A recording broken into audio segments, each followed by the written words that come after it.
तो जैसा कि आपने देखा था कल हमने क्या किया था, कल हमने बहुत इम्पोर्टेंट चीज़ें किए थे। जैसे कि मैंने आपको बताया था किसके बारे में? अंडमान निकोबार के बारे में। यहाँ के कुछ इम्पोर्टेंट ट्राइब्स आपको बताई थी। यहाँ का कैपिटल कहाँ पे है? तो साउथ अंडमान में।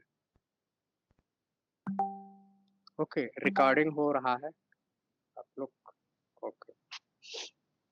तो आप देखेंगे यहाँ की हाईएस्ट पीक क्या है? मैंने आपको सैडल पीक बताया था, सबसे हाईएस्ट पीक है। यहाँ पे एक ही है जो बैरल आइलैंड है जहाँ पे एक्टिव वोल्केनो है। तो ये सारी चीज़ें आपने कल देखी। ट्राइब्स में मैंने आपको बताया था सेंटिनलीज, मैंने आपको स्टोरी बताया था कि एक फॉरेनर आया था तो उसको मार दिए थे यहाँ के ट्राइब्स ने। सोम्पेन सोम्पेन आप लोग ऐसे भी याद रख सकते हैं। तो इस तरीके से हमने देखा इसके बारे में। फिर हमने देखा लक्षद्वीप। लक्षद्वीप किससे बना होता है? कोरल से बना होता है। बस यही एक इम्पोर्टेंट है कि ये कोरल से बना होता है। इसका कैपिटल क्या है? कवारट। ये हमने देखा। फिर राजस्थान में हमने देखा यहाँ पे क्षेत्रीय बेल्ट जो भी है ये कॉपर माइनिंग के लिए बहुत फेमस है। और यहाँ पे हमने देखा था इंदिरा गांधी कैनाल जो आपके लिए इम्पोर्टेंट है। इसके बाद हमने देखा अरावली रेंज देखा था। यहाँ पे माउंटेन हाईएस्ट पीक जो है गुरु शिखर है, माउंट आबू पे है ये आपके लिए इम्पोर्टेंट है। और इसमें कुछ रिवर्स है जो यहाँ से निकलते हैं, जैसे लूनी नदी हो गया और ये साबरमती नदी। फिर राजस्थान में हमने नेशनल पार्क देखा था, जैसे आपके स्क्रीन पे दिख रहा है Keoladeo national park, UNESCO world heritage site है। तो ये हमने देखे। फिर हमने पासेस देखे। पासेस में हमने देखे हिमाचल प्रदेश में ट्रिक सराप, सिपकिला रोहतांग पास बारालाचाला, उत्तराखंड में थाली मानी और सिक्किम में नाथुला जलेपला। और साउथ इंडिया में देखा था हमने थाल घाट, भोर घाट और पाल घाट। तो थाल, भोर, पाल। तो इस तरीके से आपको ठाकुर बीपी सिंह जी आपको याद रखना। फिर हमने देखा लेक। लेक में इंपॉर्टेंट लेक हमने देखा, अगर पूछ ले फ्रेश वाटर लेक, तो जम्मू कश्मीर के ये जो दोनों लेक है ना, उलर लेक, तल लेक, ये फ्रेश वाटर लेक है। और जो हमारा जम्मू कश्मीर का जो कैपिटल है श्रीनगर, वो यहीं पे सिचुएटेड है। फिर अगर पूछ ले साल्ट वाटर लेक, तो लद्दाख में जो दोनों पाए जाते हैं सोसो। सोसो अगर देखे तो साल्ट में भी टी आता है। तो इस तरीके से आप याद कर सकते हैं। पैगांग सो और सो मरेरी ये दोनों क्या है? Salt water lake. तो इस तरीके से हमने देखा। कुछ इंपॉर्टेंट लेक है, बस वही आपको याद करना जो मैंने स्टार किए।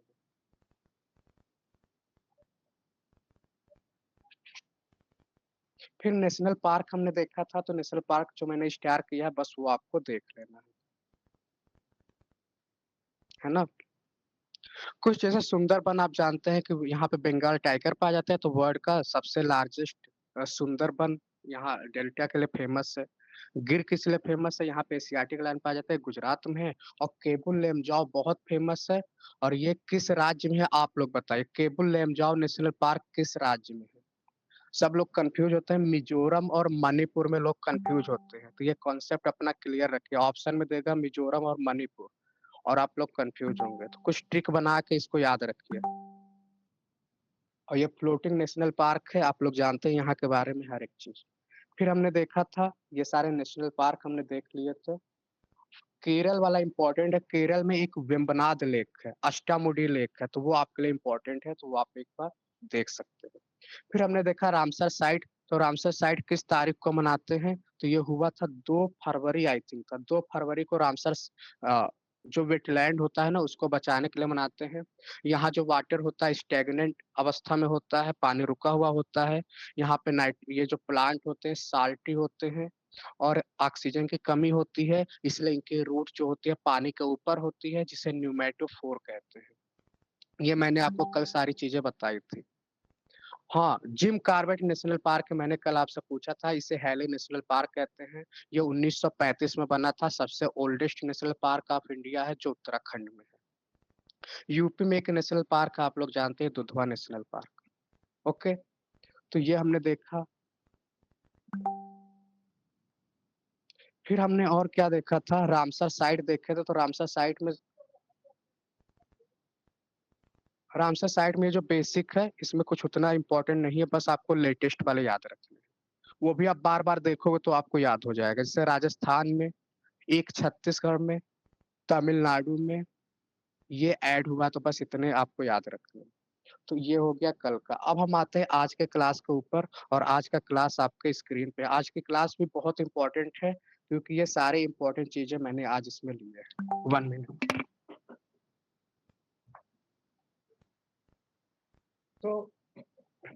तो फिर आपके स्क्रीन पे ये सारे प्लेनेट दिख रहे होंगे। तो ये मैंने इसलिए लिया है ताकि आपको एक बार और इन सारी चीजों, रामसर साइट ईरान में, हाँ ये ईरान में हुआ था, तो इसीलिए इसे रामसर साइट के नाम से, वही कोई जगह होगा तो इस तरीके से। अब कुछ चीजें मैंने आपको बताई थी, किन दो प्लेनेट के कोई भी सैटेलाइट नहीं होते, जल्दी बताइए आप लोग। चंद्र प्रभा, ओके। बताइए किन दो प्लेनेट के कोई भी सैटेलाइट नहीं है, बताइए आप लोग। किन दो प्लेनेट के कोई सैटेलाइट जो अर्थ के पास में है, इनके सैटेलाइट नहीं है। अब अगर क्वेश्चन पूछ ले कि सबसे हॉटेस्ट प्लेनेट कौन है, तो बताइए आप लोग, सबसे हॉटेस्ट प्लेनेट कौन है? वीनस। अगर मैं आपसे पूछूं सन के सबसे पास मरकरी है, पर सबसे हॉट ये क्यों है?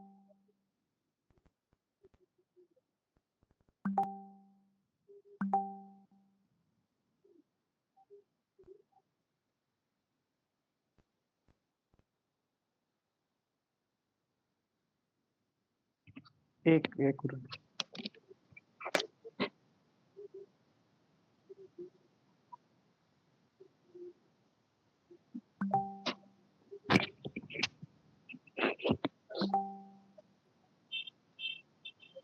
ओके मैम, रिकॉर्डिंग हो रही है। अब इसको समझो आप लोग, एक बार ये समझ लोगे ना तो आपका ये समझ हमेशा के लिए दिक्कत हो जाएगा। जैसे आप रट्टा मारेंगे, रट्टा मारेंगे तो एक समय के बाद आप भूल जाएंगे, पर आप समझ लेंगे तो परमानेंट हो जाएगा। एक्चुअली जो वीनस होता है ना, शुक्र शुक्र होता है, इसका जो एटमॉस्फेयर होता है, आपको मैंने बताया था एटमॉस्फेयर ये होता है जो उसके चारों ओर होते हैं। तो ये यहाँ पे CO2 बहुत ज्यादा होता है, और आपको पता है CO2 से क्या होता है? CO2 से होता है ग्लोबल वार्मिंग। तो ये जो वीनस आप देख रहे हैं, यहाँ पे CO2 बहुत ज्यादा होता है, और इससे होता ये है कि ये मान लीजिए वेनस वीनस है और ये सन है, सन की लाइट आ रही है, तो CO2 क्या करता है कि सन की लाइट तो आता है पर वापस नहीं जा पाता है, सन की लाइट को कैप्चर कर लेता है। इस वजह से क्या होता है, यहाँ पे ग्लोबल वार्मिंग बहुत ज्यादा होता है और सबसे हॉट होता है ना? तो ये हॉटेस्ट प्लेनेट होता है। तो ये आपको पॉइंट समझ आया, पहला चीज। दूसरा पॉइंट क्या है वीनस के बारे में? तो पहला आपने क्या देखा, मैं इसको नोट कर दे रहा हूँ, हॉटेस्ट प्लेनेट। दूसरा अगर हम वीनस के बारे में देखेंगे तो ये सबसे अर्थ के सबसे पास होता है। फिर देखेंगे इसे मॉर्निंग स्टार क्यों कहते हैं, मॉर्निंग स्टार और इवनिंग स्टार क्यों कहते हैं?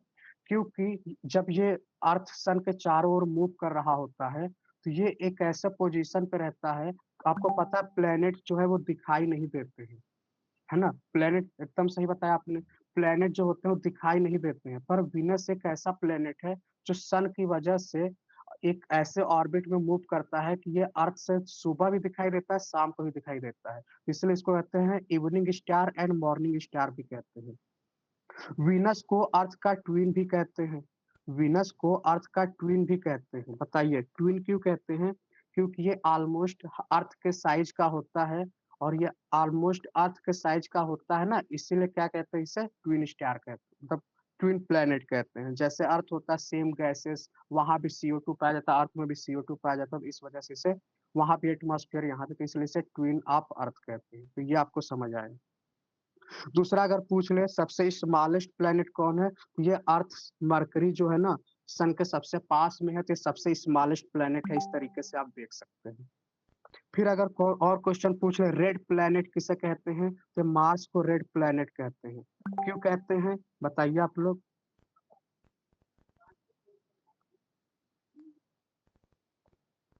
रेड मार्स को रेड प्लेनेट इसलिए कहते हैं क्योंकि यहाँ पे आयरन ऑक्साइड पाया जाता है, आयरन ऑक्साइड की वजह से एटमॉस्फेयर में फैले होते हैं, इस वजह से क्या होता है, ये रेड होता है। तो बस इतना है, और क्या है, अर्थ का ट्विन, सारी चीजें हमने देख लिया। तो ये कुछ इंपॉर्टेंट है वीनस के बारे में, जो आपको शुक्र के बारे में आपको याद रखना है। और स्मॉलेस्ट लार्जेस्ट प्लेनेट आपको पता है, ये सबसे ज्यादा सैटेलाइट किसका है, ये मैंने कल आपको बताया था, शायद सैटर्न का है, 146 सबसे ज्यादा सैटेलाइट है, टाइटन। अब देखिए, अब ये जो आपके सन के चारों तरफ प्लेनेट घूम रहे हैं, इंडिया ने अपने मिशन वहां भेजे हैं। अब और आप सबको पता है कि जो चंद्रमा पे मिशन भेजा है उसे कहते हैं चंद्रयान। तो सबसे पहला वाला भेजा गया था 2008 में, दूसरा वाला भेजा गया था 2019 में, तीसरा वाला भेजा गया था 2023 में। पहला वाला पास हो गया था, दूसरा वाला फेल हो गया था, फिर तीसरा वाला भी पास हो गया था। और अभी हमारा जो प्लान चल रहा है फ्यूचर चंद्रयान 4 का चल रहा है। ये हम 2027 में लॉन्च करेंगे, है ना? और ये वहाँ से क्या करेगा, वहाँ के पत्थर को, रॉक को वापस लेके आएगा। चंद्रयान 2 मिशन क्या था? ये जो पहला मिशन था, ये था आपका ऑर्बिटर। ऑर्बिटर क्या होता है? जब आप, ये आपका अर्थ है और ये आपका मून है, तो इसके चारों तरफ नाचेगा। उसके सतह पे नहीं उतरेगा, सिर्फ ऑर्बिट में घूमेगा। ये था ऑर्बिटर। चंद्रयान 2 था, ये ऑर्बिटर भी था और लैंडर भी था और रोवर था। ऑर्बिटर मतलब जाएगा, पहले कक्ष में जाएगा, फिर कक्ष में से जाके लैंड पे, चंद्रमा पे लैंड करेगा। फिर रोवर क्या था, ये वहां पे जो भी था वो लैंड पे उतर के जो भी एक्सपेरिमेंट वगैरह होगा, सैंपल वगैरह ये कलेक्ट करेगा। तो जब लैंड हुआ था चंद्रयान 2, तो आपको पता है ये, क्योंकि उसमें 4 पैर होते हैं ना, तो चारों पैर, एक पैर ओपन नहीं हो पाएगा, तो वो क्रैश हो गया था। चंद्रयान 3 हमारा सक्सेस रहा और हम साउथ पोल पे जाने वाले चौथे देश बन गए। इंडिया 4th कंट्री बन गया चंद्रमा के साउथ पोल पे जाने वाला। 3 कंट्री का नाम आप लोग बताइए जल्दी से। इसके बाद अगर हम सन की बात करें, तो सन पे भारत का जो मिशन है बहुत इंपॉर्टेंट है, और वो कौन सा मिशन है आप सभी लोग जानते हैं। वो है आदित्य एल 1 मिशन, है ना? Aditya L 1 mission. तो ये क्या होता है, आपको पता है जो सन होते हैं ना, रसिया, यूएसए, चाइना, एकदम सही आपने बताया। हमारा जो सन होता है, सन का जो एटमॉस्फेयर होता है, क्या होता है? क्रोमोस्फेयर होता है, कोरोना होता है ना? तो ये दोनों पूछता है कि क्या होता है, तो ये। और आपको पता है अर्थ सन से ज्यादा टेम्परेचर होता है, उसके चारों तरफ जो ये होते हैं ना, क्रोमोस्फेयर, कोरोना, इसमें ज्यादा टेम्परेचर होता है। और ये सारी चीजें जो इसका इम्पैक्ट होता है मौसम पे, इसके अध्ययन के लिए हम इसे भेज रहे हैं। अब आपके दिमाग में आ रहा होगा ये एल 1 क्या है, आदित्य एल 1 क्या है?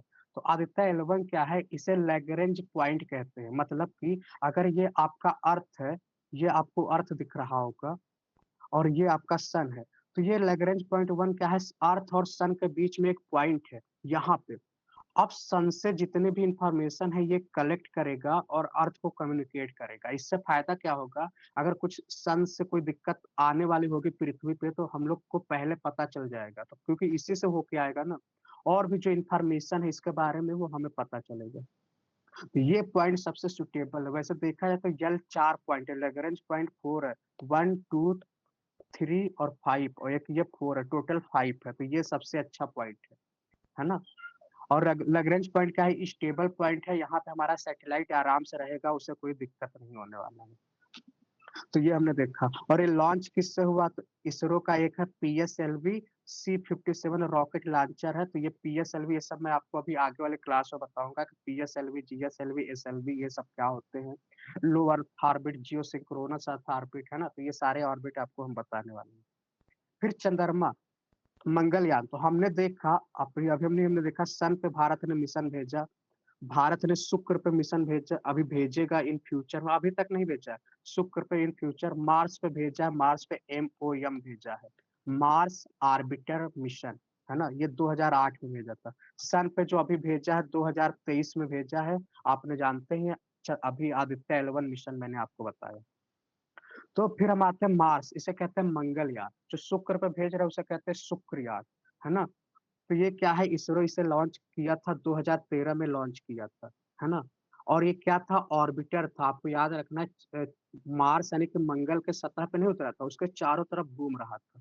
और यह मिशन हमारा सक्सेस रहा। फिर शुक्रयान पे जो हमारा मिशन है 2028 में जाएगा, और ये इंडिया का पहला मिशन होगा जो शुक्र पे जाएगा।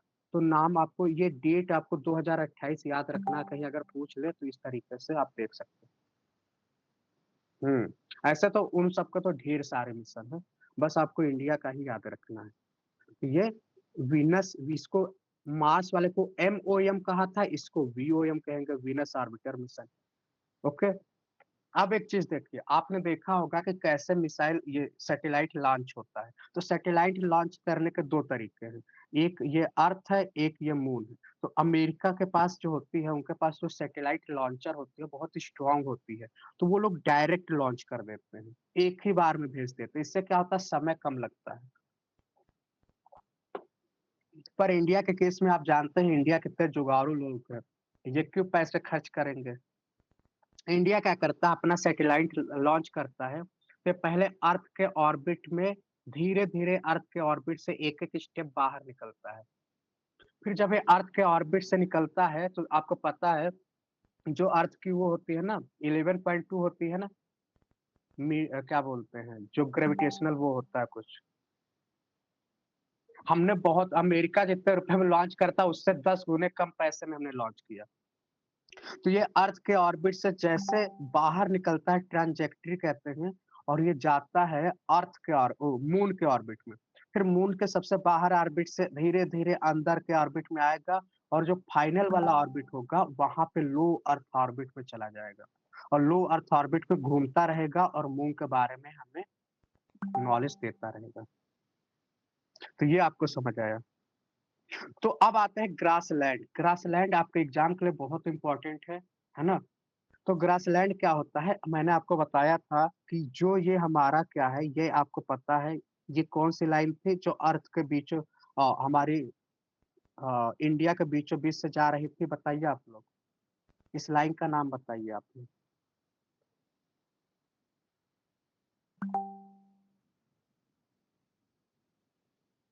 इंडिया के बीचों-बीच से, ये था आपका ट्रॉपिक ऑफ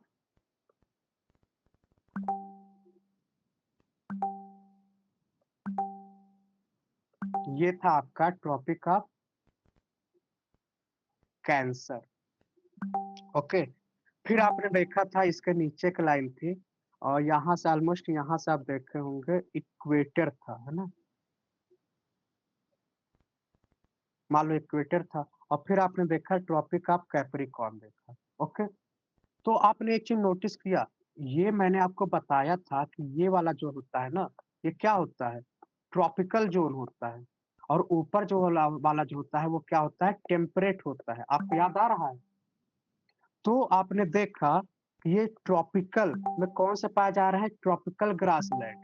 ये जो वाला है ना, ये लाइन हल्का-सा तिरछा हो गया है, तो आपने नोटिस किया ट्रॉपिक में जो पाए जाते हैं वो क्या होते हैं? ट्रॉपिकल होते हैं, मतलब ट्रॉपिकल ग्रासलैंड और ये टेम्परेट वाले ग्रासलैंड। तो इस वाले एरिया में लानूस, सवन्ना, सवन्ना, सवन्ना, तो ये कैसे ग्रासलैंड है? ट्रॉपिकल है। और जो टेम्परेट वाले रीजन में पाए जा रहे हैं, वो जैसे प्रेरी हो गया, पम्पास हो गया, स्टेपी हो गया, पोस्ताज हो गया, विल्ड हो गया, डाउन्स हो गया, मंचूरियन हो गया, ये सब क्या है आपके टेम्परेट ग्रासलैंड है। समझ आ रहा है आपको? जैसे इसका एक ट्रिक मैंने बनाया था, आपको याद हो जाएगा। ट्रिक क्या है? देखिए, pray north, pump south, pray north, pump south, hungry hungry है तो पास्ता खा, है ना? Pray north, pump south, hungry है तो पास्ता खा, है ना? तो इस तरीके से आप इसको याद कर सकते हैं। प्रेरी का मैदान, प्रेरी क्या है? नॉर्थ अमेरिका, है ना? प्रेरी क्या है? North America. पंपास का मैदान कहाँ है? South America, okay? हंगरी, है ना? हंगरी में क्या है? पूछताछ, है ना? कहाँ गया? हुँ, इसमें नहीं दिया, ये देखो आप, हंगरी है ना, यही देखो पूछताछ। तो इस तरीके से आपको ये 3 याद होगा, बस इतना याद है और एक आपको याद रखना है डाउन्स और डाउन्स वाला क्या है? ऑस्ट्रेलिया में जो पाया जाता है उसे डाउन्स कहते हैं। बस इतना आपको याद रखना है, आपके ऑप्शन में आएगा तो आप एलिमिनेट कर लोगे। तो pray north, pump south, hungry है तो पास्ता खा। हाँ, तो ऑस्ट्रेलिया मैप आप देख रहे हैं तो यहाँ पे डाउन है। तो इतना आपको याद रखना है। बताइए आपको याद हुआ ये? तो ग्रासलैंड आपके लिए थोड़ा-सा इम्पोर्टेंट है, तो ये आपको याद रखना है, प्रे नॉर्थ, पंप साउथ।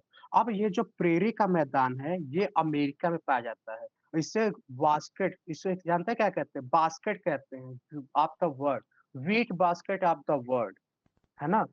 मतलब सबसे ज़्यादा व्हीट यहाँ पे होता है, तो इस तरीके से आप इसको याद कर सकते हैं। तो आपको ये समझ आ गया, इसके बाद और भी अगर हम देखें तो अर्जेंटीना में पंपास है, साउथ अफ्रीका में वेल्ड है अफ्रीका में सवाना है, कोलंबिया गुयाना में लाओस है, ब्राजील मैंने आपको बताया था कैंपास, ऑस्ट्रेलिया डाउस, दक्षिण अफ्रीका पाकलैंड, यूरेशिया स्टेपी। सब आपको नहीं याद रखना है, जो मैंने अभी आपको एक ट्रिक बताया बस इतना याद रखना। Pray north pump south, hungry है तो पास्ता का, और ये आपको वेल्ड डाउन्स आपको याद रखना है। चलिए अब आते हैं local wind. Local wind important नहीं है उतना, लेकिन इसलिए मैंने इसे 1 स्टार दिया है। जैसा भारत में आपको पता है लू चलती है, तो कहते हैं लू में बाहर मत जाओ, है ना। ऐसे और भी देशों में लोकल विंड होती है जो इम्पोर्टेंट है, पर आपको कुछ याद नहीं करना, बस 3 जो मैंने आपके स्क्रीन पे लिखे हैं ना, बस इतने ही आपको याद रखने हैं। कौन कौन है ये? चिनूक। चिनूक को कहते हैं स्नो ईटर। स्नो ईटर क्या होता है? जब आप अमेरिका में जाओगे, अमेरिका की अगर हम, यस, जैसे ये अगर अमेरिका है और यहाँ पे रॉकी माउंटेन पाया जाता है, तो ठंड के महीने में क्या होता है, यहाँ पे बहुत ज्यादा कोल्ड होता है, एक्सट्रीम कोल्ड होता है। अब उस कोल्ड को कम करने के लिए ये जो चिनूक होता है ना, जो बर्फ को खा लेता है, स्नो ईटर कहते हैं। तो क्वेश्चन में पूछता है स्नो ईटर कौन है, तो चिनूक है। तो जब ये बर्फ को खाता है तो क्या होता है, जो टेम्परेचर है ना उसको मॉडरेट करता है। अब रॉकी माउंटेन जो होता है उसके ईस्ट में लोग रहते हैं, इधर की ओर, तो इधर की ओर क्या करता है, ये बहता है। तो आप ऐसे देख सकते हैं, तो स्नो ईटर हो गया, चबा जाता है जैसे भी। अब देखो, हरमट्टन, हरमट्टन को कहते हैं डॉक्टर विंड। क्या बोलते हैं? Doctor wind. और एक सहारा से कीनिया कोस्ट की ओर बहता है, ये आपको दिख रहा होगा हरमट्टन। और ये सहारा, ये बीच में जो दिख रहा है ना, ये आपका सहारा है। सहारा आप लोग जानते ही हैं, सहारा वर्ल्ड का सबसे लार्जेस्ट डेजर्ट है। तो सहारा से ये हरमट्टन किधर की ओर आ रहा है, ये गिनिया कोस्ट है, तो इधर की ओर आ रहा है, तो इसे कहते हैं डॉक्टर।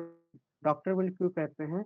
क्योंकि ये ह्यूमिडिटी को कम कर देता है, इसकी वजह से जो स्किन डिजीज होती है वो क्या होती है, ठीक हो जाती है, रिड्यूस कर देती है। ओके। फिर आते हैं सिरोको। सिरोको जो होता है, आप देखेंगे ये आपका अफ्रीका है, ये आपका मेडिटेरेनियन सी है, ये यूरोप है, और ये आपका क्या है, ये आपका है सहारा डेजर्ट।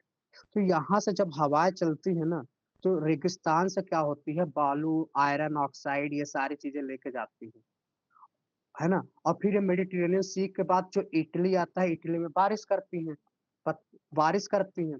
तो इससे क्या होता है, यहाँ पे ब्लड रेन होता है। ब्लड रेन मतलब कि लाल बारिश जो होता है, लाल गिरता है, तो इसकी वजह से एग्रीकल्चर को बहुत नुकसान होता है। तो क्यों होता है, सहारा से हवाएं उठती है ना, तो अपने साथ कैरी करके ले जाती है। ओके। तो ये बस आपको याद रखना, कुछ और आपके स्क्रीन पर हम दिखा दे रहे हैं।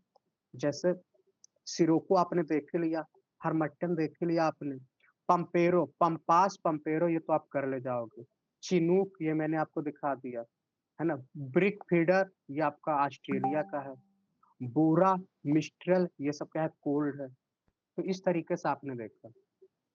इंडिया में भी एक बार हुआ था ब्लड रेन साउथ में। अच्छा, किस ईयर में हमको तो नहीं आइडिया लग रहा अभी।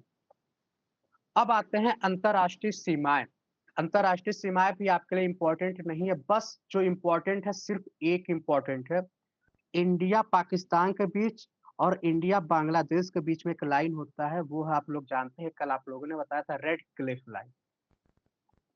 इंडिया अफगानिस्तान के बीच में है डूरंड लाइन। और इंडिया और चाइना के बीच में जो है वो क्या है, मैकमोहन। बस इतना याद रखना है। और एक और बस याद रखना है आपको, ये वाला कनाडा और यूएस के बीच में जो लाइन होता है ना, ये 59 डिग्री लाइन कहते हैं। तो बस ये आपको एक और याद रखना है।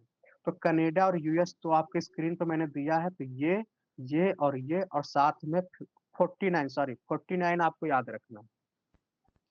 अब चूंकि अभी लेबनान और इजराइल में बहुत कॉन्फ्लिक्ट चल रहा है, आपको पता है, वेस्ट एशिया में, तो ब्लू लाइन भी आप एक बार देख सकते हो। तो ब्लू लाइन किसके बीच में है, लेबनान और इजराइल के बीच में। ओके। अब आते हैं आगे, हाईएस्ट पीक ऑफ 7 कंटिनेंट। जैसे आपने देखा था इंडिया की, जब हमने बात की थी आपसे, तो इंडिया के केस में आपने क्या देखा था, सबसे हाईएस्ट पीक है K2, गार्डविन ऑस्टिन, है ना। अगर टोटली इंडिया की बात करें तो वो था आपका नंदा देवी था। साउथ इंडिया की बात करें तो डोडा बेटा था सबसे highest peak, sorry Anamudi highest peak था। साउथ साउथ इंडिया का सबसे हाईएस्ट पीक क्या था? अनामलाई, अनामुडी, है ना, वो था। इसी तरीके से एवरेस्ट जो था ये पूरे एशिया का है, एशिया का सबसे हाईएस्ट पीक है। नॉर्थ अमेरिका की बात करें तो नॉर्थ अमेरिका का हाईएस्ट पीक क्या है? डेनाली, है ना, नॉर्थ अमेरिका। साउथ अमेरिका का हाईएस्ट पीक क्या है? अकांगुआ। अफ्रीका का हाईएस्ट पीक क्या है? किलिमंजारो। ओके। और ऑस्ट्रेलिया का सबसे हाईएस्ट पीक है, इसका नाम आप देख नहीं सकते, कुजिएस्को। नेम चेंज हुआ है क्या? देनाली, नहीं नहीं, यही है, हाईएस्ट पीक है। आपको और भी दिखाएगा पर ये वाला है। तो इस तरीके से आपने देखे 7 कंटिनेंट, और 7 कंटिनेंट के सारे हाईएस्ट पीक हमने देख लिया। जैसे माउंट एवरेस्ट एशिया का, साउथ अमेरिका का अकांगुआ, नॉर्थ अमेरिका का मैकिनले, माउंट मैकिनले या माउंट डेनाली दोनों एक ही है। अफ्रीका का है किलिमंजारो, यूरोप का है एल्ब्रूस, माउंट एल्ब्रूस, अंटार्कटिका का क्या है? विंसन, और ऑस्ट्रेलिया का क्या है? कुचिस्को। तो इस तरीके से ये देखो आप, एल्ब्रूस जो है ये किसका है? आपका यूरोप का। तो आपको ये कंफ्यूज नहीं होना है। तो 7 कंटिनेंट के हाईएस्ट पीक हमने देख लिए। अब हम देखेंगे कुछ माउंटेन रेंज, जैसे आपने इंडिया का देखा हिमालय रेंज, ऐसे एक एक, सिर्फ एक एक माउंटेन रेंज आपको सारे कंटिनेंट के पता हो तो अच्छा है।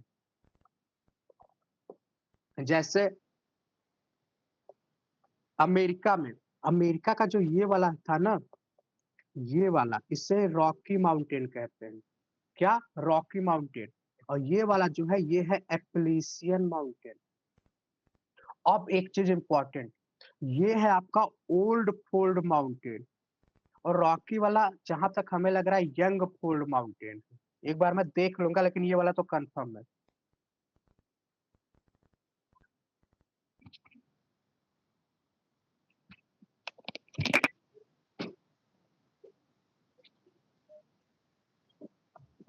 ओके, तो ये आपने देखा। तो माउंट माउंट क्या नाम है, रॉकी माउंटेन देखा आपने, एप्लेशियन माउंटेन देखा, तो बस ये दो याद रखना है। ये नॉर्थ अमेरिका का है। फिर आते हैं साउथ अमेरिका में। तो साउथ अमेरिका में आप देख रहे हो कितना लॉन्गेस्ट है ये, पूरा एक पूरा। अगर वेस्टर्न कोस्ट पे ये माउंटेन है तो ये कौन सा है? Andes mountain. और ये कहाँ, इस पे अभी मैंने आपको बताया था हाईएस्ट पीक कौन सा है? अकांगुआ। इस पे एक डेजर्ट पाया जाता है, डेजर्ट का नाम आप लोग को पता हो तो बताइए। तो ये हमने देखा नॉर्थ अमेरिका, साउथ अमेरिका, बस दो चीज हमने देखा, एक, दो और एक है, इतना तो आप याद ही कर सकते हैं, सिंपल है। अब आते हैं अफ्रीका पे। तो अफ्रीका में जो ये साउथ में आप देख रहे हैं ना, ये ड्रैकनबर्ग है। फिर ये वाला आप देख रहे हैं सहारा, यहाँ पे आपको सहारा जो है तो ये एटलस माउंटेन है। ओके। तो बस अफ्रीका में दो याद रखना है, ये एटलस है और सबसे नीचे ड्रैकनबर्ग, बस इतना ही है। इंडिया का हिमालय आपने देख ही लिया था, माउंट एवरेस्ट आपने देख लिया था। फिर एल्प्स, एल्प्स जो है ना ये आपको इटली है, और इटली के सर पे, एकदम इसके सर पे टोपी पहना हुआ है, ये क्या है? Mount Alps. और इसकी हाईएस्ट पीक क्या है? Mount Blanc. तो बस आपको यही याद रखना है कि ये इटली के ऊपर है, बस इतना ही है। फिर आते हैं यूराल। यूराल ना, ये आपको पता है इधर की ओर क्या है? इधर की ओर आपका है एशिया, और आपको पता है इधर की ओर क्या है? इधर की ओर आपका है यूरोप। तो यूरोप और एशिया के बीच में जो बाउंड्री बनाता है ना, वो क्या है? आपका यूराल माउंटेन है। समझ आया आपको? इसलिए इसको बोलते हैं यूरेशिया, इस रीजन को यूरेशिया ही बोलते हैं। ओके। अब आते हैं अल्टाई। तो ये एक छोटा सा अल्टाई है, तो ये बस इतना ही है। एक आते हैं साउथ, सॉरी इसको क्या बोलते हैं? ऑस्ट्रेलिया। तो ऑस्ट्रेलिया कल आप लोगों ने मुझे बताया ही था ये क्या है आपका ग्रेट डिवाइडिंग रेंज, और ये किससे बना होता है? कोरल रीफ से, आपको ये पता है। ओके, और ये हाईएस्ट माउंटेन पीक आपका इसी पे है। तो हमने देखा अपने सारे कंटिनेंट के जो मेन मेन माउंटेन है, रेंज है, वो हमने देखा, उनकी हाईएस्ट पीक को देखा। बोलिए, याद हो रहा है कि नहीं आपको? अब आते हैं कुछ इंपॉर्टेंट डेजर्ट देखेंगे। इसमें भी आपको ज्यादा कोशिश रटने की कोशिश नहीं करना है, जो मैं आपको समझा रहा हूँ बस उसे समझना है आपको। अब देखिए, नॉर्थ अमेरिका में आपने देखा था, नॉर्थ अमेरिका में आपने क्या देखा था? यहाँ पे रॉकी माउंटेन देखा था, यहाँ पे प्लेशियन माउंटेन देखा था। तो यहाँ पे डेजर्ट पाया जाता है, तो ये इस एरिया में डेजर्ट है, तो ये इंपॉर्टेंट नहीं है, तो इसको आपको ध्यान ही नहीं देना है। साउथ अमेरिका का एक डेजर्ट इंपॉर्टेंट है, अभी मैंने आपसे पूछा था, आपने नहीं बताया था, अटाकामा डेजर्ट।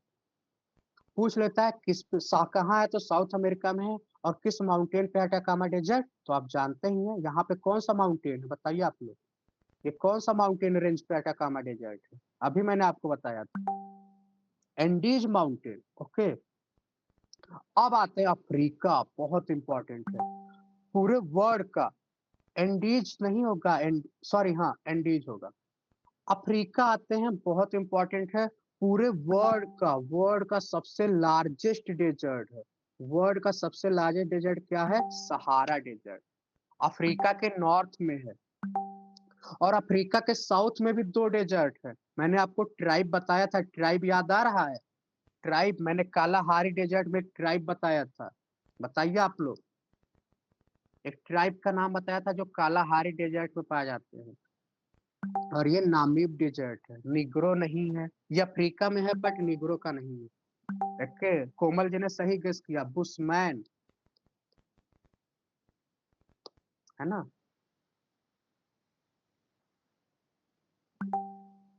तो ये आपने देखा। तो अफ्रीका के हमने देखे नामीब डेजर्ट, यहाँ पे नामीबिया है तो नामीब डेजर्ट, और कालाहारी डेजर्ट हमने देखा। अब आते हैं कहाँ पे? एशिया के ऊपर। तो आपको इसके बारे में तो मुझे बताने की जरूरत है ही नहीं, क्योंकि आपको पता है सऊदी अरेबिया, यहाँ पे आपका ओमान, यमन, यूएई, ये तो पूरा डेजर्ट है ही, तो इसमें डेजर्ट की कोई जरूरत ही नहीं है। तो अरेबियन डेजर्ट ये नाम पे ही हो गया। ये है टकला मकान डेजर्ट, ये कहाँ पे है? तिब्बत वाले रीजन में है। Second largest desert, Gobi desert, बहुत इंपॉर्टेंट है, इसको भी आप 2 स्टार लगा लो। क्वेश्चन पूछता है गोबी डेजर्ट कहाँ कहाँ पाए जाते हैं, तो चाइना प्लस मंगोलिया। ऑप्शन में रसिया भी देगा बट रसिया नहीं है, चाइना मंगोलिया, तो ये आपको याद रखना है। हम्म, तो से तिब्बत, तो से टकला मकान, तो ये हो गया। और ऑस्ट्रेलिया का नाम तो ऑस्ट्रेलिया पे ही है, तो इसमें भी आपको याद नहीं रखना है। तो कुल कुल मिला के मैंने आपको क्या ही बोला, एक ये अटाकामा, दूसरा सहारा, और तीसरा गोभी। बस 3 ही डेजर्ट तो मैं आपको बोल रहा हूँ, 3 आपको याद रखो, आपका टेंशन खत्म। और कालाहारी तो फेमस है बुशमैन ट्राइब के लिए, तो आपका हो गया। आपके एग्जाम में शायद पूछे ना पूछे, पर मैंने सोचा बता दूं। नंबर 1 पे जो है आपका वो सहारा डेजर्ट है, नंबर 2 पे है अरेबियन डेजर्ट, नंबर 3 पे है गोबी डेजर्ट, और नंबर 4 पे है ग्रेट सैंडी डेजर्ट। और जो अपने इंडिया का मरुस्थल है ना, भारत वाला, ये 9th नंबर पे है।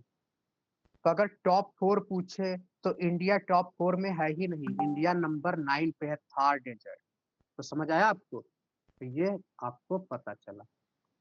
अब आगे चलते हैं, इंपॉर्टेंट रिवर, बहुत इंपॉर्टेंट, इस पे तो आप 5 स्टार लगा लो। और इस एक मैप से मैं आपको बहुत इंफॉर्मेशन देने वाला हूँ। कैसे? चलिए शुरू करते हैं। सबसे पहले अपने देश भारत से शुरू करेंगे। तो आपको दिख रहा होगा, इंडस मैंने आपको दिखाया था, गंगा मैंने आपको बताया था, ब्रह्मपुत्रा मैंने आपको बताया था। ये तीनों नदी क्या बनाते हैं? नदन प्लेन बनाते हैं, जहाँ अलूवियल सॉइल होता है, बहुत फर्टाइल होता है। सेम ऐसे ही अमेरिका में क्या था? मिसौरी और मिसिसिपी, ये 2 नदी क्या बनाते हैं? बहुत ही फर्टाइल लैंड बनाते हैं। इससे क्या कहते हैं? व्हीट बास्केट कहते हैं। ओके। फिर हमने इंडिया के बाद हमने देखा चाइना पे आते हैं, तो तिब्बत से एक और नदी निकलती है और ये वेस्ट एशिया यानी कि साउथ वेस्ट एशिया से बहते हुए यहाँ पे आके गिरती है, वियतनाम वगैरह से। और ये है मेकोंग। ये इम्पोर्टेंट है, क्यों इम्पोर्टेंट है? क्योंकि गंगा मेकोंग कॉन्फ्रेंस होता है ना? तो इसलिए इम्पोर्टेंट है। तो बस अगर आप इतना भी याद रखते हो कि ये साउथ ईस्ट की नदी है, तो आपके लिए इम्पोर्टेंट है। इस नदी की एक अच्छी बात ये है ना, इस नदी की अच्छी बात ये है कि यहाँ पे 5 कंट्री पाए जाते हैं और इन पाँचों कंट्री से बॉर्डर शेयर करता है। तो एक बार उन पाँचों कंट्री का नाम जानना आपके लिए ज़रूरी है। ओके? पर यहाँ पे दिख नहीं रहा है और कैसे पता चलेगा? तो आपको एक बार हम ऐसे दिखाते हैं। आप यहाँ पे देखोगे ना, ये आपका म्यांमार है, यहाँ पे म्यांमार है। ओके, नहीं दिख रहा। हे श्री, ओपन करो। हे श्री, कहाँ गए?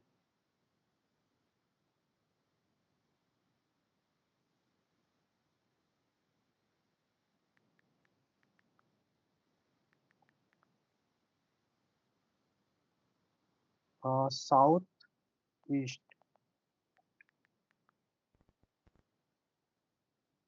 ये देखो आप, ये आपका क्या है? ये आपको म्यांमार दिख रहा होगा, फिर ये थाईलैंड है, फिर आपको ये लाओस है, फिर कंबोडिया है और साथ में वियतनाम है। ये आपने देखा? तो इस तरीके से आपने देखा ये सारे कंट्री, और ये जो नदी यहाँ से निकलता है ना, इस पे पेन नहीं चलेगा। तो यहाँ से ये होते हुए म्यांमार, लाओस सबसे बॉर्डर शेयर शेयर करते हुए ये आप कंबोडिया, कंबोडिया के नीचे वियतनाम से होते हुए ये नीचे गिर जाएगा। तो ये इसलिए आपके लिए इम्पोर्टेंट हो जाता है।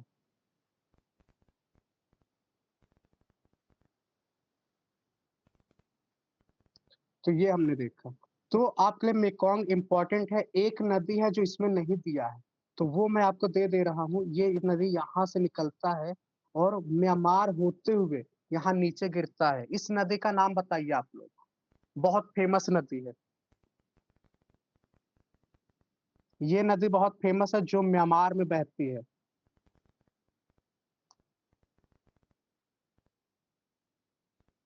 साल्बिन नदी। ये म्यांमार की सबसे लंबी नदी है, तो ये आपको याद रखना है। एक इम्पोर्टेंट चीज और, अब आते हैं चाइना के ऊपर। तो चाइना में ये नदी इम्पोर्टेंट है, यांगसे। जैसे अपने यहाँ गंगा, यमुना, ब्रह्मपुत्रा क्या बनाते हैं? प्लेन बनाते हैं ना, वैसे यहाँ पे ये वाली नदी होती है। और जो यहाँ पे चाइना में लोग खेती वगैरह करते हैं, इसी पे करते हैं। तो ये एग्रीकल्चर के लिए बहुत ही फर्टाइल होता है। तो ये चाइना के लिए, जैसे अपने यहाँ गंगा है वैसे उनका यांगसे है। बट ये जो नदी है हुआंग हो, येलो रिवर, ये क्या है? इसे सारो यानी कि जैसे चाहे इंडिया में हम कहते थे बिहार में कौन सी कोसी नदी है, दामोदर बंगाल की है, ऐसे चाइना का शोक क्या है? चाइना का शोक है होंगहो। अब चाइना में शोक हो रहा था तो सभी लोग हल्ला मचा रहे थे कि भागो भागो। ये क्या है? होंगहो। ओके, तो ये आप देख सकते हैं। अब आमूर नदी का इंपॉर्टेंस क्या है? ये रसिया और चाइना के बीच में बॉर्डर बनाता है, नेचुरल बॉर्डर। ये आपके लिए इंपॉर्टेंट।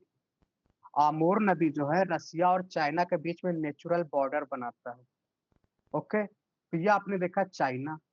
अब आते हैं रसिया के ऊपर। तो रसिया में आपको ये याद रखना, वोयली, VOYLI। ये क्या है? यहां से आप देखेंगे ओल्गा, ओब, येनिसे, लीना। ये 4 नदी आपको पता चल जाएगा। तो ये आप ऐसे देख सकते हो। ये रसिया की नदी है। तो ये आप ट्रिक याद कर सकते हो, वोयली करके याद करोगे तो आप। तो ओल्गा, ओब, येनिसे, लीना। आई से एक नदी है इंडिगिरका, पर ये यहाँ पे नहीं लिखा हुआ है। फिर एक यूराल नदी है। यूराल मैंने आपको बताया था, एशिया और यूरेशिया, यूरोप के बीच में जो बॉर्डर बनाता है ना, ये था यूराल नदी। अब आते हैं यूरोप के ऊपर। यूरोप आपके लिए इंपॉर्टेंट है। कैसे? पहले तो आ जाओ राइन। राइन क्यों इंपॉर्टेंट है? आपको याद आ रहा है जब वर्ल्ड वार वन हुआ था, वर्ल्ड वार वन के बाद एक ट्रीटी साइन हुई थी, ट्रीटी ऑफ वर्साय, और उसमें जर्मनी की बहुत बेइज्जती हुई। तो उनके पास एक उनसे सारे जो रिसोर्सेस थे ना ये लोग ले लिए थे। तो रूर जो कोल फील्ड है ये इसी नदी पे है और ये बहुत फेमस है कोयला के लिए, आपको याद रखना है। डेन्यूब एक ऐसा नदी है, ये ऑलमोस्ट ऑलमोस्ट सभी कंट्री से, यूरोप की सभी 11 कंट्री से क्या करता है, ये बॉर्डर कैपिटल से गुजरता है। तो इस तरीके से कुछ है। और ये निप्रो डिनिप्रो यहाँ की नदी है। तो ये 3 नदी आपकी यूरोप की है, डेन्यूब राइन, ये 2 तो आपको याद रखना है। ओके, अब आते हैं अफ्रीका की नदी। अफ्रीका में एक नदी तो आप सबको पता ही होगा, नील। ये वर्ल्ड के सबसे लॉन्गेस्ट रिवर है ना।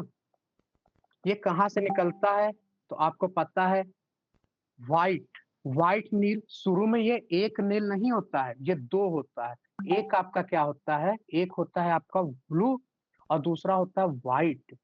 और ये व्हाइट वाला जो निकलता है ना, लेक विक्टोरिया से निकलता है। कहाँ से? ये लेक विक्टोरिया है। तो लेक विक्टोरिया से ऐसे निकलते हुए जा रहा था। और ये ब्लू नदी, यहाँ भी एक लेक है, लेक कुछ नाम नहीं याद आ रहा। तो ये दोनों आके यहाँ मिलते हैं। और ये कहाँ पे मिलते हैं? सूडान में। सूडान में एक जगह है, वो नाम अभी नहीं आता, तो वहां पे मिलते हैं। फिर वहां से अकेले बहते हुए इजिप्ट से होते हुए ये आपका है मेडिटेरेनियन सी। और मेडिटेरेनियन सी में क्या होती है भाई, ये ड्रेन कर देती है। तो आपको याद रखना है लेक विक्टोरिया। तो लेक विक्टोरिया आपका कहाँ है? अफ्रीका में, जहां से नील नदी आपकी निकलती है। अफ्रीका की दूसरी सबसे लंबी नदी क्या है? कांगो। कांगो नदी है, ये आप देख रहे होंगे, है ना। और ये यहाँ से एक इक्वेटर लाइन जाती है और इक्वेटर को क्या करती है, 2 बार कट करती है, मतलब 2 बार क्रॉस करती है। तो समझ आया आपको? तो मैं यहाँ पे लिख भी दे रहा हूँ, इक्वेटर, इक्वेटर, है ना। तो ये 2 बार उसको क्रॉस करती है।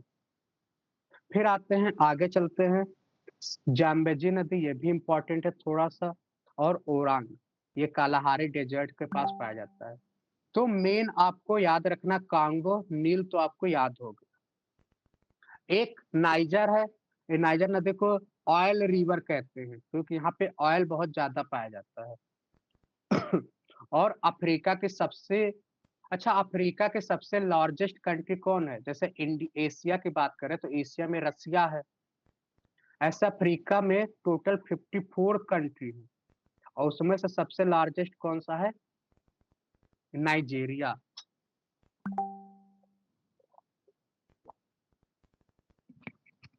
नहीं नहीं, नाइजीरिया कांगो, कांगो अलग हो गया। कांगो तो आपका नीचे है ना, नाइजीरिया आपका ऊपर है। तो दोनों,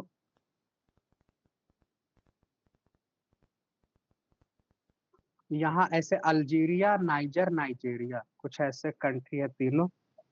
तो ये हमने देखा अफ्रीका के बारे में। अब आते हैं साउथ अमेरिका। तो साउथ अमेरिका में कनाडा की एक नदी है मैकेंजे, बस एक ही याद रखिए। USA United state of America के 2 नदी है, मिसौरी और मिसिसिपी। ये दोनों यहाँ को फर्टाइल लैंड बनाते हैं, तो मिसौरी मिसिसिपी, और ये दोनों एक होते हैं और यहाँ पे आके ये गिरते हैं, ड्रेन करते हैं। ओके, अमेरिका की एक इंपॉर्टेंट नदी है जो मैं आपको अभी मार्क करने जा रहा हूँ, रियो ग्रांडे। रियो ग्रांडे क्यों इंपॉर्टेंट है? क्योंकि ये नेचुरल बॉर्डर बनाता है। बॉर्डर, बताइए किसके बीच में? Border between USA and Mexico. Okay, अगर आप नॉर्थ अमेरिका देखोगे ना, तो ये आपका कनाडा है, ये आपका यूएसए है और ये आपका है मैक्सिको। तो बस नॉर्थ अमेरिका में 3 ही देश पाए जाते हैं, कनाडा, यूएसए, मैक्सिको। तो ये हो गया आपका। अब आते हैं साउथ अमेरिका। साउथ अमेरिका में क्या है?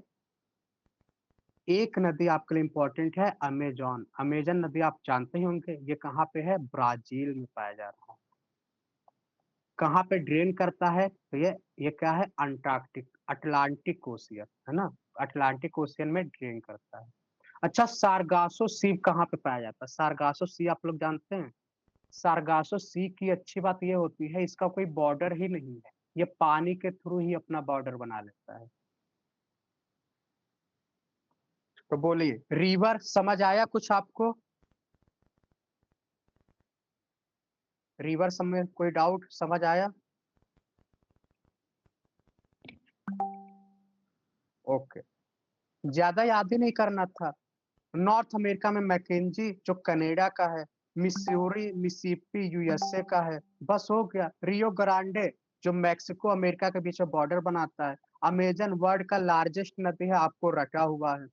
और बाकी कंट्री जो है, बाकी नदी जो है उनके कंट्री के नाम पे है, तो उसमें टेंशन ही नहीं लेना है। अफ्रीका में नील नदी है, जो आपको जानते हैं। कांगो सेकंड लार्जेस्ट नदी है, वो आपको पता है। नाइजर जो है ऑयल रिवर है। जाम्बेजी, ये क्या है? ये साउथ में है। उतना वो हो गया। इंडिया का तो आप जानते ही हैं, तीन नदी। ये सारे नदी आप इंडिया का जानते ही हैं। मेकोंग आपने देखा होगा। यांगजे बहुत इंपॉर्टेंट, जैसे गंगा अपने यहाँ का है। और हांगहो आपने देखा ही होगा। सारो आमूर चाइना रसिया के बीच बॉर्डर बनाता है। ये अगर आप याद करो तो भी ठीक है, ना याद करो तो भी ठीक है। बस ओल्गा याद रख लें, जो यूरोप में पाया जाता है। ओके। फिर ऑस्ट्रेलिया में बस दो ही नदी है, मुर्रे और डार्लिंग। तो मुर्रे डार्लिंग बहुत फेमस नदी है, तो ये भी आप याद कर सकते हो। देखिए, लार्जेस्ट लॉन्गेस्ट और लार्जेस्ट में क्या फर्क होता है? अगर मैंने बोला लॉन्गेस्ट, तो ऐसे बहती जा रही है, इसकी जो डेप्थ है ना, इसकी जो ब्रेथ है, ये कम है। अगर मैंने बोला लार्जेस्ट, तो दोनों है, लंबाई भी है और साथ में ये भी है। तो ये होता है लार्जेस्ट और लॉन्गेस्ट, मतलब कि इसका कैचमेंट एरिया ज्यादा है, बेसिन ज्यादा है, वाटर बेसिन जो है ज्यादा है।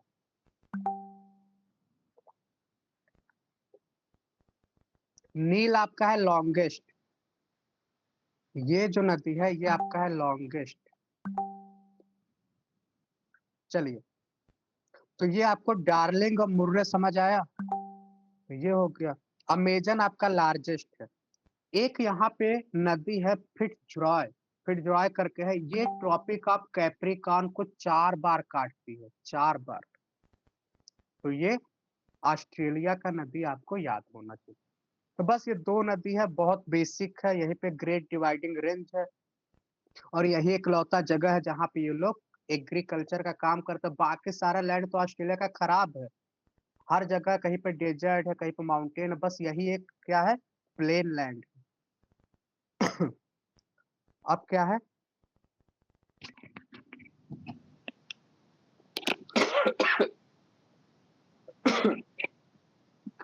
तो इतनी सारी चीजें हमने देखी। अब बताइए, यहाँ तक किसी को कोई डाउट?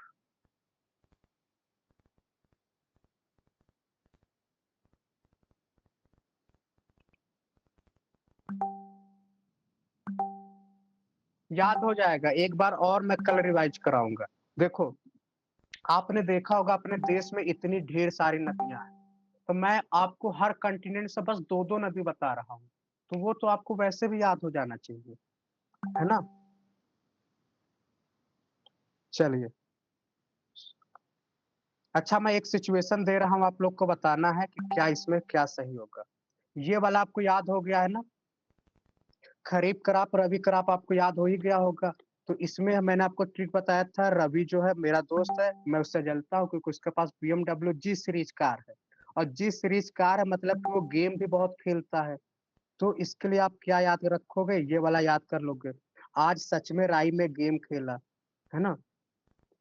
तो ये वाला आपको क्रॉप का नाम आना चाहिए। जैसे रबी क्रॉप क्या है? आलू, जौ, सरसों, चना, गेहूं, मटर।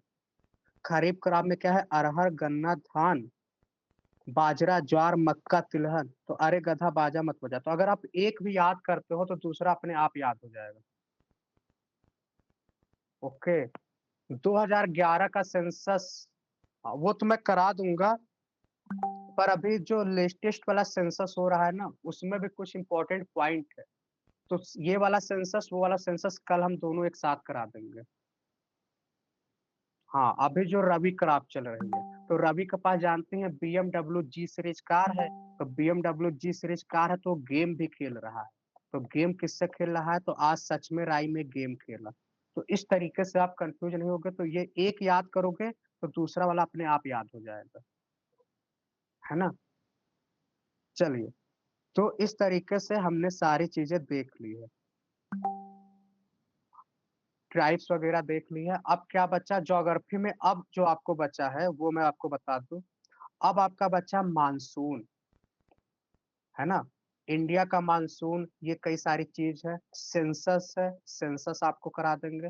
मानसून उतना इम्पोर्टेंट नहीं है, लेकिन अगर आप कहेंगे तो हम करा देंगे। बताइए, मानसून से क्वेश्चन नहीं आ रहा, बट अगर आप बेसिक जानकारी लेना चाहें कि कैसे क्या होता है तो वो मैं करा दूंगा।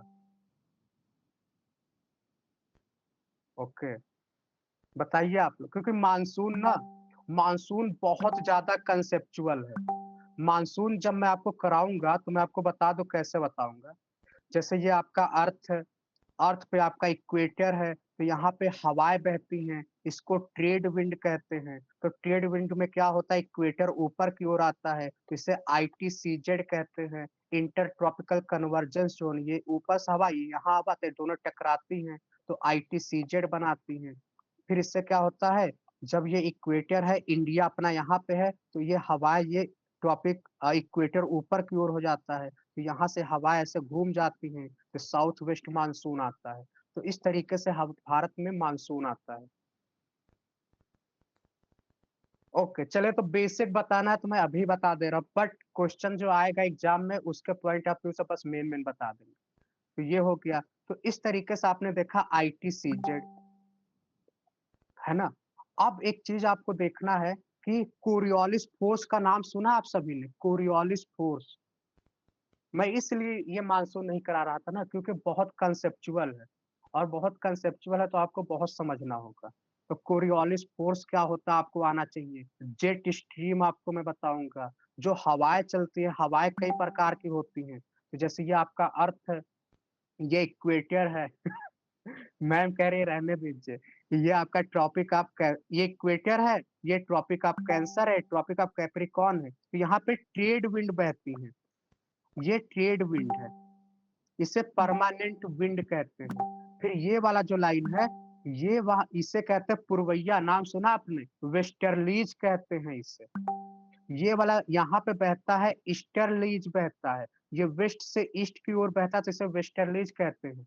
ये ईस्ट से वेस्ट को बता, इसे ईस्टर्लीज कहते हैं कि पुरवैया बह रहा है। तो ये आपका हो गया, तो ये ईस्टर्लीज होता है। तो ये परमानेंट विंड है, ये हमारे धरती पे परमानेंटली बहते हैं। और मैंने आपको ये बताया था लोकल विंड, जो हर एक कंट्री में लोकल विंड वहां के हिसाब से बहती है। तो ये ट्रेड विंड आपका क्या है? ट्रेड विंड, वेस्टर्लीज, ईस्टर्लीज, ये परमानेंट विंड है, ये हमेशा बहता रहेगा। तो ये एक MCQ अगर बनना होगा तो ऐसे ही बन सकता है, कौन से परमानेंट विंड है। फिर क्या होता है, मैंने आपको बताया है इंडिया का पोजीशन यहाँ पे है ना? इंडिया का पोजीशन यहाँ पे है, तो ऐसे हवाएं जो होती हैं भारत की ओर आती है। अब दूसरा पॉइंट आप देखिए, जब यहाँ पे ये दोनों हवाएं टकराती हैं, दोनों हवाएं टकराती हैं ना, तो ये ऊपर की ओर उठती है, ऊपर की ओर उठी।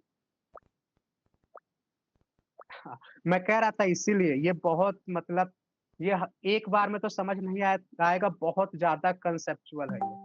हवाएं कैसे बहती हैं वो आपको जानना होगा। फिर हवाएं कैसे उठती हैं, यहाँ पे लो प्रेशर बेल्ट बनता है, और लो प्रेशर बेल्ट में क्या होता है, हवाएं जो होती है ऊपर की ओर उठती है, फिर यहाँ पे नीचे की ओर गिरेगी। फिर यहाँ पे क्या है, ट्रॉपिक ऑफ कैंसर है, तो यहाँ पे भी हवाएं क्या होती है, इधर से आती है, गिरती है। चलिए, तो मैं आपका जो मेन एग्जाम के पॉइंट ऑफ व्यू से जो है वो बता दे रहा हूँ। अब देखते हैं कोरियोलिस फोर्स। ओके ओके, जो इम्पोर्टेंट है वो बता दे रहा हूँ। कोरियोलिस, अच्छा किस बाकी कौन है जिसको ये, अच्छा आप में से किसी को ये समझ आ रहा है जो मैं अभी बता रहा हूँ स्पीड में? ओके, फिर एक्चुअली मुझे बताने में ना कम से कम 1 घंटा तो लगेगा, और मैं बताऊं फिर आउटपुट रेशियो इसका बहुत कम है। तो आउटपुट रेशियो नहीं है तो फिर मेरा बताने का अभी मतलब नहीं है। जब आपकी परीक्षा हो जाएगी ना, जब एग्जाम हो जाएगा तो आप मेरे को मैसेज, सब लोग मैसेज करना, तो मैं संडे को एक दिन क्लास लेकर पूरा मानसून आपको समझा दूंगा। चलिए, तो कोरियोलिस फोर्स क्या होता है? आपको पता है ना कि अर्थ जो होता है अपने एक्सिस पे घूमता है, तो अर्थ जो घूम रहा है, तो अर्थ घूमता है तो एक कोरियोलिस फोर्स बनता है। ओके, और कोरियोलिस फोर्स क्या होता है? ये कोरियोलिस फोर्स है। तो कोरियोलिस फोर्स में एक क्वेश्चन ये पूछता है कि कोरियोलिस फोर्स सबसे जीरो कहाँ होता है? तो इक्वेटर पे कोरियोलिस फोर्स होता है जीरो। कोरियोलिस फोर्स जो होता है जीरो होता है इक्वेटर पे। कैसे, एक बार मैं आपको बता रहा हूँ। हमारा जो अर्थ होता है, कोरियोलिस फोर्स है ना, तो ये नॉर्थ नदर्न हेमिस्फीयर है, नदर्न हेमिस्फीयर है, और ये आपका है सदर्न हेमिस्फीयर। और इसका क्या है, ये मैंने एक ट्रिक बनाया है। तो सदर्न हेमिस्फीयर में हवाएं जो होती हैं वो लेफ्ट की ओर बहती हैं, और नदर्न हेमिस्फीयर में राइट की ओर बहती है। समझ आया? सदर्न हेमिस्फीयर में लेफ्ट और नदर्न हेमिस्फीयर में राइट की ओर। तो कई बार क्या होता है, जब इंडिया में जब मानसून इधर की ओर वापस आती है, तो अर्थ कोरियोलिस फोर्स की वजह से ये इधर की ओर घूम जाती है, और यहाँ पे तमिलनाडु में बारिश होता है। मानसून ऐसे तो गया, पर वापस जब आता है ना, तो वो ऐसे आता है, इधर की ओर आता है। बट कोरियोलिस फोर्स की वजह से ये इधर की ओर टर्न हो जाता है ना? जैसे सदर्न नदर्न हेमिस्फीयर में, तो ये क्या होता है, तमिलनाडु में बारिश होता है। तो क्वेश्चन अगर पूछे कि तमिलनाडु में बारिश कैसे होता है, तो रिट्रीटिंग मानसून, रिट्रीट, जब मानसून वापस आता है तो दिसंबर के महीने में बारिश होता है। एक क्वेश्चन और पूछूंगा, आप लोग बताइएगा। सपोज करो ये इंडिया का ये पूरा है, ये आपका नॉर्थ अमेरिका है, ये साउथ अमेरिका है। हिंदी में जरूर रीड किया है। ओके, ये देखिए, ये आपका यूरोप है, ये आपका है अफ्रीका है, और फिर आपने देखा ये आपका एशिया है ना? और ये आपका क्या है, यूरोप। तो आप देखते हैं, जैसे ये अपना भारत है ना, तो भारत में ना आपने देखा होगा नवंबर दिसंबर के महीने में क्यों बारिश होता है? दिसंबर के महीने में बारिश क्यों होता है भारत में, बताइए आप लोग। भारत में दिसंबर के महीने में क्यों बारिश होता है? उसमें तो कोई मानसून ही नहीं होता है। एमसीक्यू में बहुत पूछता है। नहीं, रिक्रिएटिंग मानसून नहीं, इसे कहते हैं वेस्टर्ली डिस्टरबेंस कहते हैं। कुछ याद आ रहा है आप लोग को? कैसे, देखिए इसको ध्यान से। यहाँ पे आपका है मेडिटेरेनियन सी, ये क्या है आपका, मेडिटेरेनियन सी।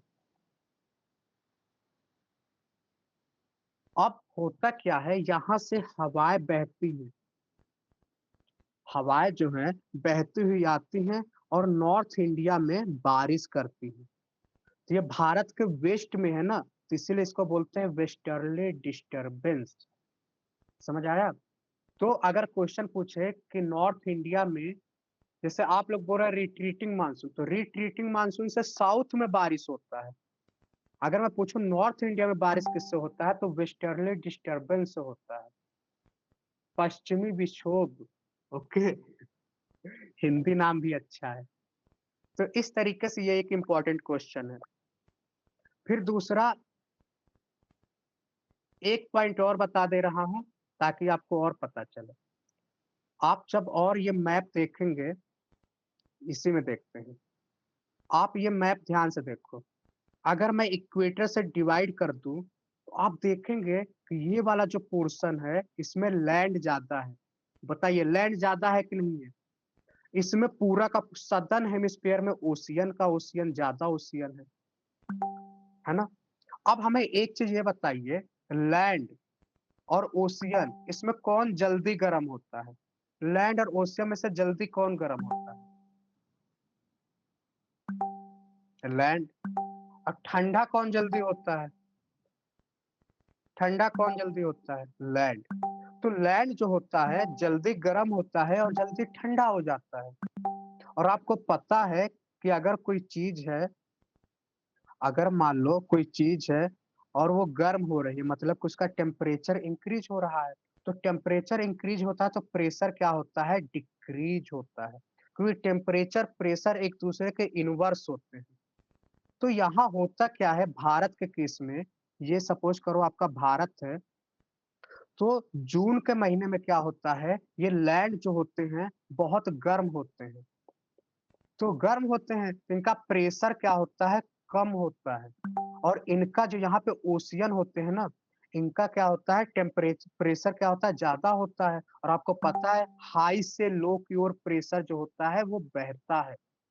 और इसीलिए जो हवाएं होती है ना, अपने साथ पानी हाई से लो की ओर आती है और इधर बारिश करती है। ओके, तो समझ आया। अब देखिए जैसे अभी राजकुमार जी ने बताया कोस्टल एरिया में, तो इसके लिए क्लास 6 की एनसीईआरटी, क्लास 6 या 7 की एनसीईआरटी में लिखा हुआ है, और वो है सी ब्रिज। सी ब्रिज और लैंड ब्रिज, नाम सुना आपने? सी ब्रिज लैंड ब्रिज मतलब कि जब हवाएं बहती है ना तो लैंड से सी की ओर बहती है तो लैंड ब्रिज, सी से लैंड की ओर बहती है तो लैंड। तो जो मैंने अभी कॉन्सेप्ट बताया है कि ये जल्दी गर्म हो जाता है, वो देर से गर्म होता है, तो हवाएं ऐसे बहती है। तो दिन में जो होता है, दिन में होता है लैंड ब्रिज, रात में होता है सी ब्रिज। तो इस तरीके से ये लैंड ब्रिज सी ब्रिज है। तो हाई से लो की ओर होता है। ओके, तो ये हमने देखा लैंड ब्रिज सी ब्रिज, मानसून, ये ऐसे ऐसे आती है। अब आते हैं मानसून के लिए रिस्पॉन्सिबल क्या होते हैं, जो टेम्परेचर में चेंज होता है उसके लिए क्या क्या इंपॉर्टेंट फैक्टर होते हैं, बताइए आप लोग। पहला तो आप लोग जानते हैं लैटिट्यूड। लैटिट्यूड आप लोग जानते ही है ना, जैसे ये अर्थ है, तो अर्थ में जब आप ऊपर की ओर जाते हैं तो लैटिट्यूड। दूसरा क्या है, एल्टीट्यूड। एल्टीट्यूड से भी होता है, जैसे आप ये पर्वत है, हिमालय है, ऊपर की ओर जाओगे तो टेम्परेचर कम होता रहेगा, ये हिमालय में भी होता है। फिर तीसरे नंबर पे क्या है, विंड, हवाएं भी होती हैं जिनका रोल होता है टेम्परेचर को रेगुलेट करने में। तो एल्टीट्यूड। और तीसरा जो इंपॉर्टेंट है पूछ लेता है, डिस्टेंस, डिस्टेंस फ्रॉम सी। अगर आप देखेंगे कोस्टल एरिया है तो वहां पे क्या होता है, ज्यादा मौसम जो होता है मॉडरेट होता है, क्योंकि वहां बारिश होती रहती है। ओके। ह्यूमिडिटी, ह्यूमिडिटी का इसमें रोल नहीं है, क्योंकि ह्यूमिडिटी दूसरा एक कंडीशन है। ह्यूमिडिटी क्या होता है, जब एटमॉस्फेयर में वाटर का मात्रा ज्यादा वाटर होता है तो उसे कहते हैं ह्यूमिडिटी। अच्छा, एटमॉस्फेयर किससे नापते हैं, ह्यूमिडिटी किससे नापते हैं, बताइए आप लोग। ह्यूमिडिटी किससे नापते हैं, एक इंस्ट्रूमेंट होता है। एटमॉस्फेयर, एटमॉस्फेयर किससे नापते हैं, ह्यूमिडिटी किससे नापते हैं, बताइए। ह्यूमिडिटी नापते हैं आपका हाइग्रो, हाइग्रो। ओके, सही बताया आपने, हाइग्रो। और बैरोमीटर से नापते हैं प्रेशर, प्रेशर जो होता है ना, बैरोमीटर। ओके। और एटमॉस्फेयर का एनीमोमीटर। अब एक और इम्पोर्टेंट चीज बताऊंगा जो आप इसको समझना, भूकंप। भूकंप आप सभी को पता है ना, अर्थक्वेक। अर्थक्वेक में जो वेव चलती है, यस वेव, पी वेव, है ना, उसको किससे नापते हैं, सिस्मोग्राफ नहीं। एक होता है रिक्टर स्केल, एक होता है रिक्टर स्केल, और एक होता है मर्केली स्केल, मर्केली स्केल। तो भूकंप में आप देखते होंगे एक तो इंटेंसिटी बहुत ज्यादा होता है, और एक क्या होता है, मैग्नीट्यूड ज्यादा होता है। तो रिक्टर स्केल से क्या नापते हैं, मैग्नीट्यूड से, जिसमें एमसीक्यू में बहुत लोगों को, स्टूडेंट को फंसाने की कोशिश करते हैं।